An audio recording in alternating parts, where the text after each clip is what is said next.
Welcome to Talk to Brazil with Tom Rioch, the business connector to business in Brazil. Welcome to Talk to Brazil, the business connection, a leading Brazil business podcast talking about business in the world. I'm Tom Rioch, an American from Pittsburgh, living in Brazil, known for business networking and talking from my podcast studio in Campinas, São Paulo, Brazil.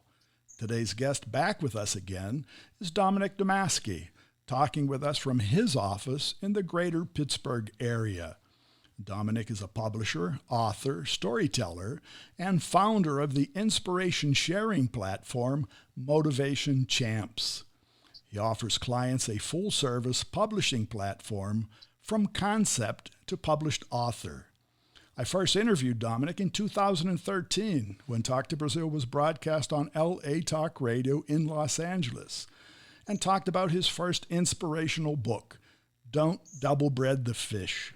So Dominick, with that, welcome back to Talk to Brazil Business Connection. Tom, it is great to speak with you as always. Thank you very much. Well, Dominick, you've gone through a change yourself. I think you've inspired yourself. Tell us about your evolution from author to publisher and how your experience and success helps you help others. Well, it is always an arduous journey when you're going forward. Sometimes you set out and you don't know the end point. So you start off on this journey thinking you're going to do one thing, or you think I'm going to do this and this is how my life's going to turn out. And life is not always like that.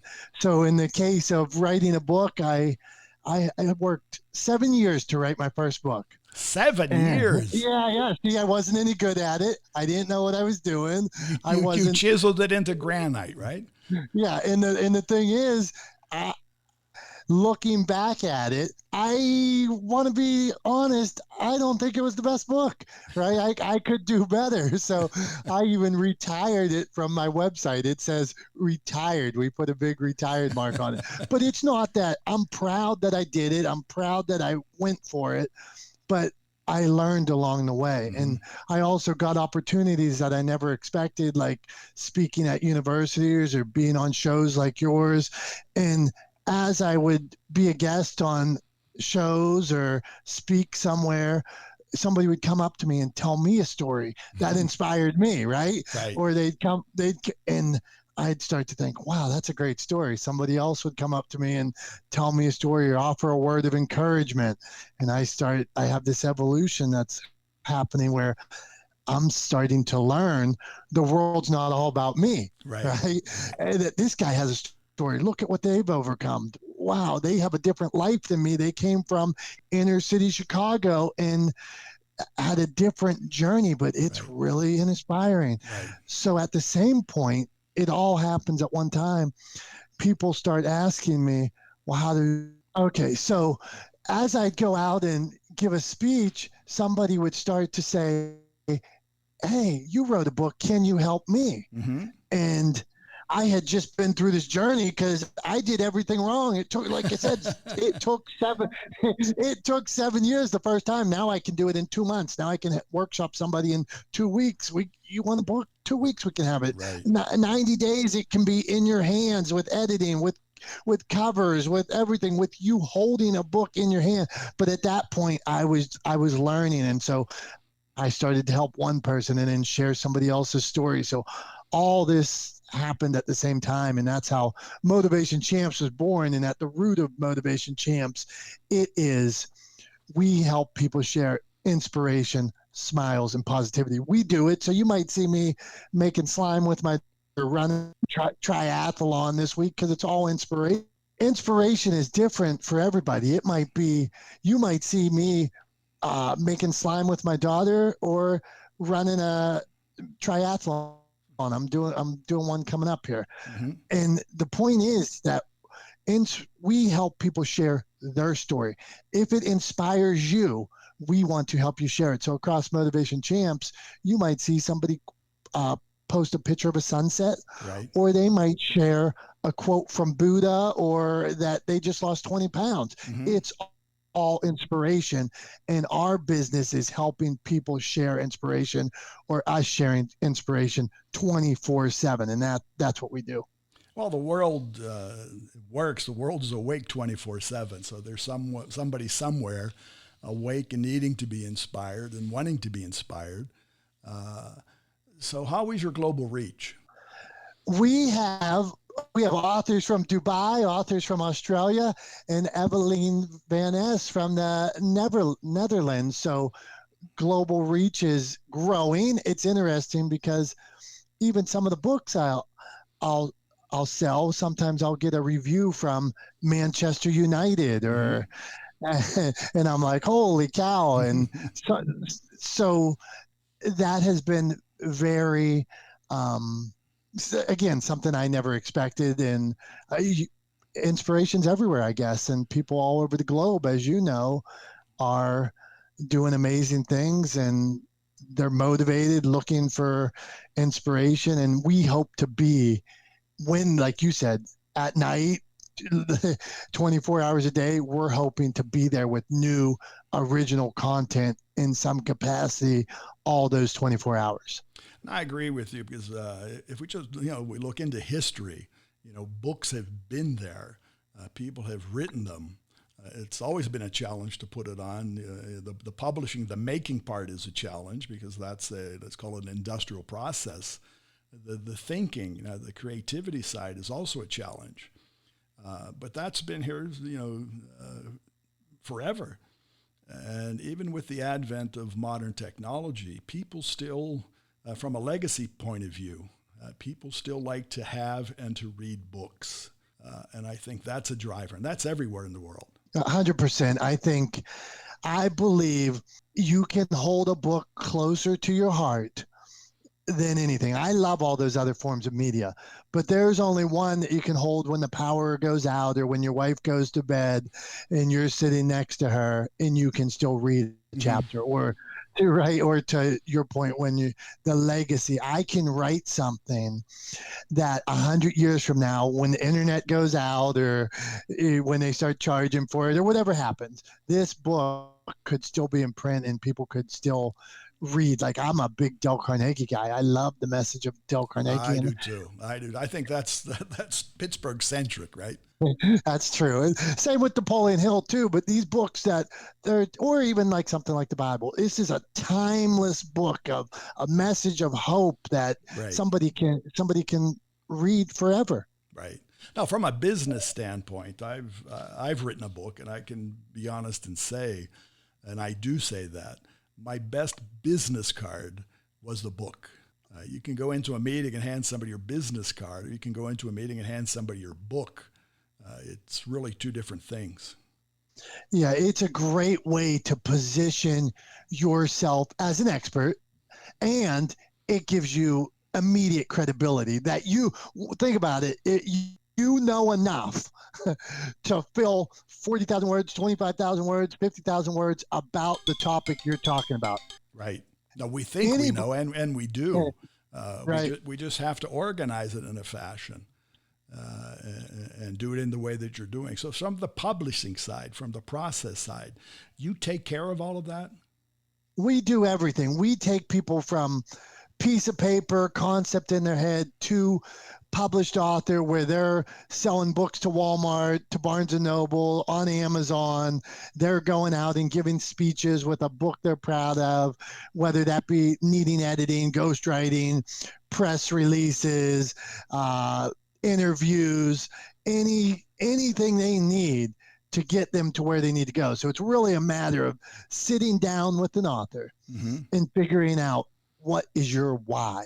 Why are you doing it? And then some people think that's a cliche term, what's your why? But I don't. I think it means a lot.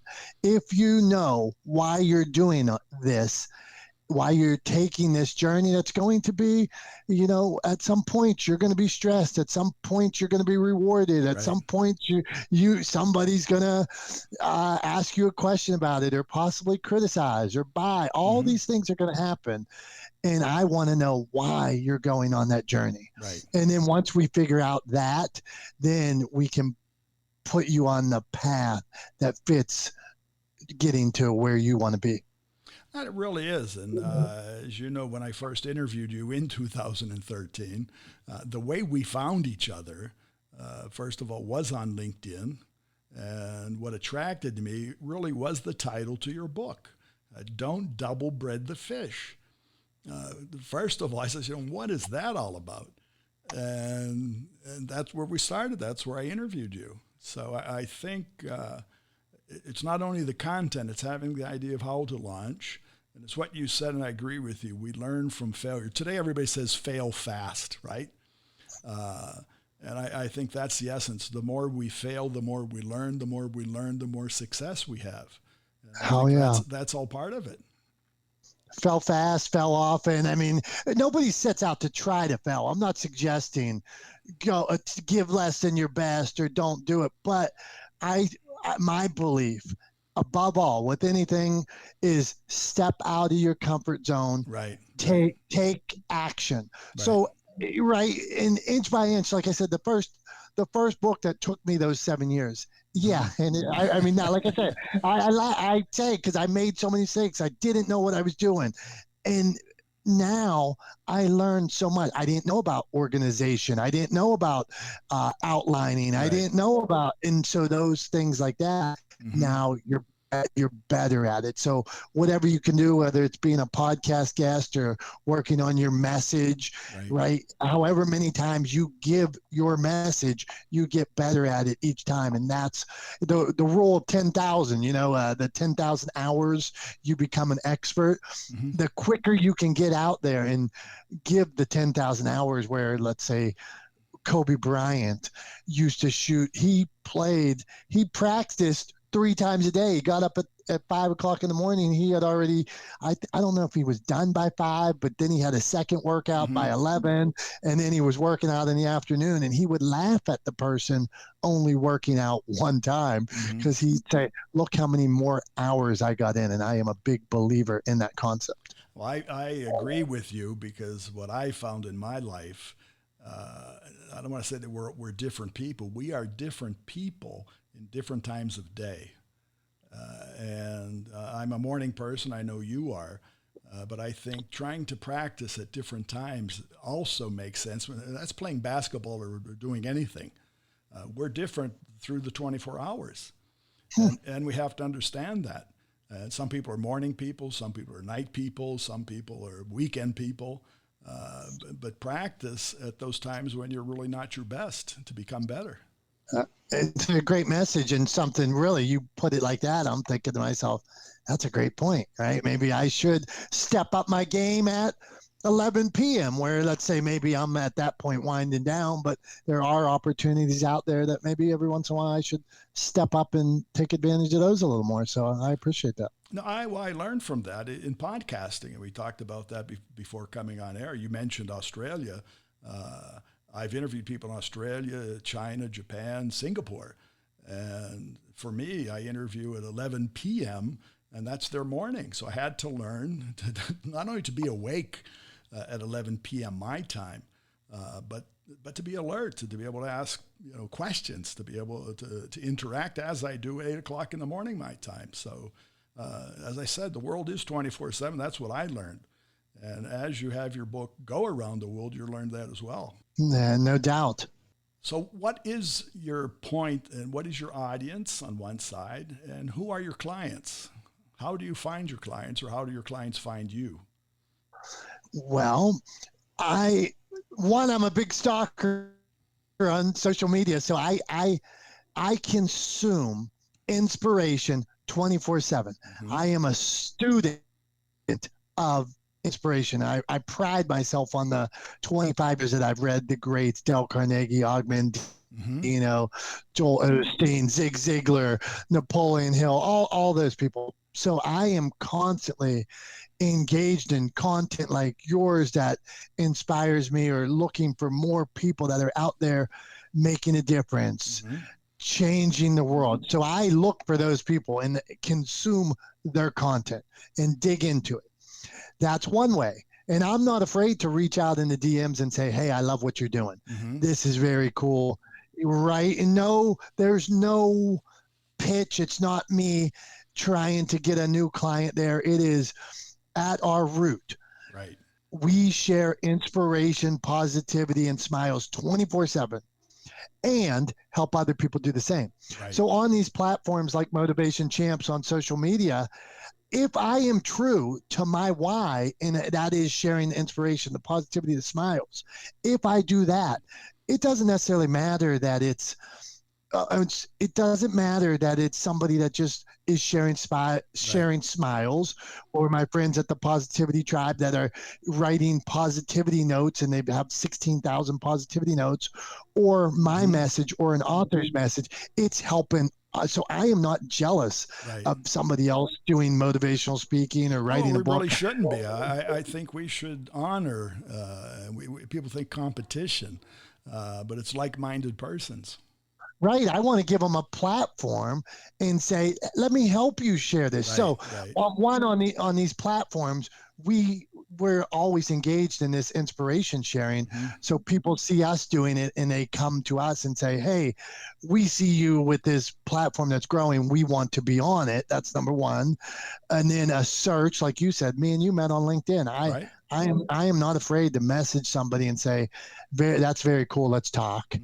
And then the more content that we put out, because we are a believer in that content 24/7, and that little guy with his arms raised on the sides of the books, and more people seeing our authors interview and changing the world, really, one person at a time, and then coming to us, and all those ways are ways the brand grows or the business grows, and we're pleased. So I like to say, anybody with an inspirational story, a story that they think can make a difference, I would like to have that story in some capacity. I'd like to meet that person, and then we'll figure out. I'll steer you in the right direction. I'll say, hey, maybe you should do it on your own. Maybe you should go somewhere else. Maybe you should get on Twitter for the next year. Maybe you should start a podcast. Maybe you should interview with Tom, you know. But that's true. All that's these all things. True. And I think that's it. And I mentioned that before. My wake-up call, every time I get up in the morning, I already see one of your posts or several of your posts on Facebook, which are all motivational, inspirational, and that's my good morning before breakfast. And they're enlightening. It's better than hearing the alarm buzz, certainly. But I think that's it. I think part of our retribution to life and to people is that helping others, and that's why I see that you help others help themselves too. So we're proud of being part of that. I'm also very honored because I have a soft spot for first-time authors. I didn't realize that you were 7 years going, but since I am a first-time author myself, I understand those challenges before the first time. And I've also interviewed 3 of your published authors, Nicole Jensen, Tracy Yang, and more recently, Evelyn Van S. And I look forward to interviewing others because each person, they don't have to even feel that they are inspirational. I think we are automatically inspirational. We have our story. And what you do, you're the can opener, I see. You open up that can of worms and put it into a package that's readable and can be shared, right? And I like that term, there. the can opener. What? I say I like that term, the can opener. I may put that in my bio. I consider myself a curator of content. So I look at so somebody, like the other day, somebody sent me a children's book, and they're like, this thing was beautiful, they're in a great idea, but somebody had told them along the way that it wasn't good. Right. This thing was great. The demand for content's higher than it's ever been. I agree with you. We just help. That never ending. The more, the better. Right. And we just help them, like you say, open that can. And we will, and our team will, we're going to say, Tom, did you really want to say that? Evelyn, did you really mean to write that like that? Are you comfortable sharing that story? Did you want to use that person's name? So we're going to challenge you at times to pull the best out of you. But I think that team approach, and knowing we're doing it in love, we care about the story, and it's not just, we're not just pumping out these numbers and don't care about the content. We care about your story. And like you said, an author telling their story, somebody with the guts to tell this story, whatever it is inspirational. And that story, whatever it may be, is going to help somebody else have a better day. That's true. Well, Dominick, we can talk for like 3 days straight, I'm sure. But we're unfortunately coming to the end of our time. I want to thank you again for being back. And I guarantee we'll be talking in the future, and success in everything on the books, the triathlon, everything you do. Hey, I appreciate you. And like, you give authors and business people launching a start, and you gave me a start. So I am grateful to you. And anytime I could be on, I'm a fan. Well, thank you. And we're mutual fans. I think that's Pittsburgh centric. Everybody likes each other there. Okay. So thanks again, Dominick. Thank you. And I'd like to thank our guests who have been here before. And I'd also like to thank our audience and our sponsor, Focus MI Market Intelligence. Focus MI specializes in market research for the Brazilian agricultural market. More about them on their site, focusmi.com. You can also find more about Dominick Domasky on LinkedIn. And his name is Dominick, and the last name is Domasky. And also on motivationchamps.com, motivationchampstogether.com. So find our previous shows of Talk to Brazil podcast on all major podcast platforms, Spotify, Apple Podcasts, Google Podcasts, TuneIn, YouTube, and many others. Remember, when you talk to Tom, you talk to Brazil and the world. Goodbye, and thanks for listening. Thanks for listening to Tom Rioch on Talk to Brazil, the business connector to Brazil.